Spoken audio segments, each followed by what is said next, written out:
ಬಿಜೆಪಿಯಲ್ಲಿ ಒಳಬೇಗುದಿ, ಯತ್ನಾಳ್ ಬಂಡಾಯದ ಬಿಸಿ. ಈ ನಡುವೆ ಕಾಂಗ್ರೆಸ್ ವಿರುದ್ಧ ತೆನೆ ಹಾಗೂ ಕಮಲ ಮೈತ್ರಿಗೆ ಹಿನ್ನಡೆಯಾಗಿದೆ. ಕಾಂಗ್ರೆಸ್ ವಿರುದ್ಧದ ಹೋರಾಟಕ್ಕೆ ಇಳಿದಂತಹ ತೆನೆ ಹಾಗೂ ಕಮಲ ಮೈತ್ರಿಗೆ ಹಿನ್ನಡೆ ಉಂಟಾಗಿದೆ. ಬಿಜೆಪಿಯಲ್ಲಿ ಒಳ ಜಗಳಕ್ಕೆ ತಾರಕಕ್ಕೆ ಏರ್ತಿದ್ದಂತೆ ನೈಪಥ್ಯಕ್ಕೆ ಸರಿದಿದೆ ಜೆಡಿಎಸ್ ಪಕ್ಷ. ಪ್ರಬಲ ಅಸ್ತ್ರಗಳು ಇದ್ದರೂ ಸಹ ಪ್ರಯೋಗಕ್ಕೆ ಹಿಂದೇಟನ್ನ ಹಾಕುವಂತಹ ಸ್ಥಿತಿ ಇದೆ. ಜೆಡಿಎಸ್ ವರಿಷ್ಠ ನಾಯಕರಲ್ಲಿ ಈಗ ಹೊಸ ಟೆನ್ಷನ್ ಶುರುವಾಗಿದೆ.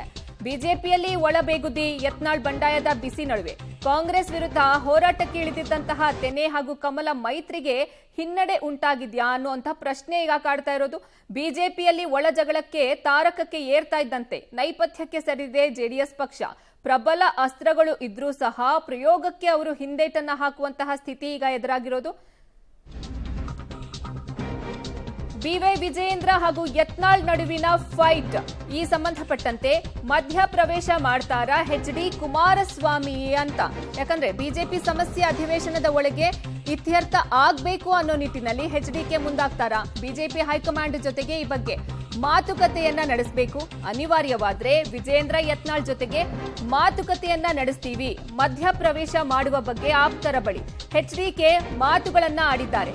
ಬಿವೈ ವಿಜಯೇಂದ್ರ ಹಾಗೂ ಯತ್ನಾಳ್ ನಡುವಿನ ಫೈಟ್ ವಿಚಾರವಾಗಿ ಎಚ್.ಡಿ. ಕುಮಾರಸ್ವಾಮಿ ಅವರು ರಿಯಾಕ್ಷನ್ ಅನ್ನ ಕೊಟ್ಟಿದ್ದಾರೆ. ಅಂದ್ರೆ ಮಧ್ಯಪ್ರವೇಶ ಮಾಡಿ ಇದನ್ನ ಶಮನಗೊಳಿಸುವಂತಹ ಕೆಲಸಕ್ಕೆ ಮುಂದಾಗ್ತಾರ ಎಚ್.ಡಿ.ಕೆ ಅನ್ನುವಂತಹ ಪ್ರಶ್ನೆ ಈಗ. ಬಿಜೆಪಿ ಸಮಸ್ಯೆ ಅಧಿವೇಶನದ ಒಳಗೆ ಇತ್ಯರ್ಥ ಆಗ್ಬೇಕು. ಬಿಜೆಪಿ ಹೈಕಮಾಂಡ್ ಜೊತೆಗೆ ಈ ಬಗ್ಗೆ ಮಾತುಕತೆಯನ್ನ ನಡೆಸಬೇಕು.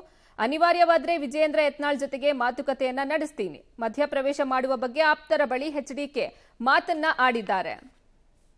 ಓಕೆ, ಮಧ್ಯಪ್ರವೇಶ ಮಾಡುವ ಬಗ್ಗೆ ಆಪ್ತರ ಬಳಿ ಎಚ್.ಡಿ.ಕೆ ಮಾತನಾಡಿದ್ದಾರೆ. ಅನಿವಾರ್ಯ ಬಂದ್ರೆ ವಿಜಯೇಂದ್ರ ಹಾಗೂ ಯತ್ನಾಳ್ ಜೊತೆಗೆ ಮಾತುಕತೆಯನ್ನ ನಾನು ನಡೆಸೋಕೆ ಸಿದ್ಧ ಇದ್ದೇನೆ. ಬಿಜೆಪಿ ಸಮಸ್ಯೆಯನ್ನ ಅಧಿವೇಶನ ಶುರುವಾಗುತ್ತಲ್ಲ ಅದರೊಳಗೆ ಇದನ್ನ ಇತ್ಯರ್ಥ ಮಾಡಬೇಕು ಅನ್ನೋ ನಿಟ್ಟಿನಲ್ಲಿ ನಾನು ಮಧ್ಯಪ್ರವೇಶ ಮಾಡೋಕೆ ರೆಡಿ ಅನ್ನುವಂಥ ಮಾತನ್ನ ಎಚ್.ಡಿ. ಕುಮಾರಸ್ವಾಮಿ ಅವರು ಹೇಳಿದ್ದಾರೆ. ಸದ್ಯ ಈಗ ಬಿಜೆಪಿಯಲ್ಲಿ ಬಣಬಡಿದಾಟ ಜೋರಾಗಿದೆ. ಬಿವೈ ವಿಜಯೇಂದ್ರ ಹಾಗೂ ಯತ್ನಾಳ್ ನಡುವೆ ಫೈಟ್ ಇದೆ.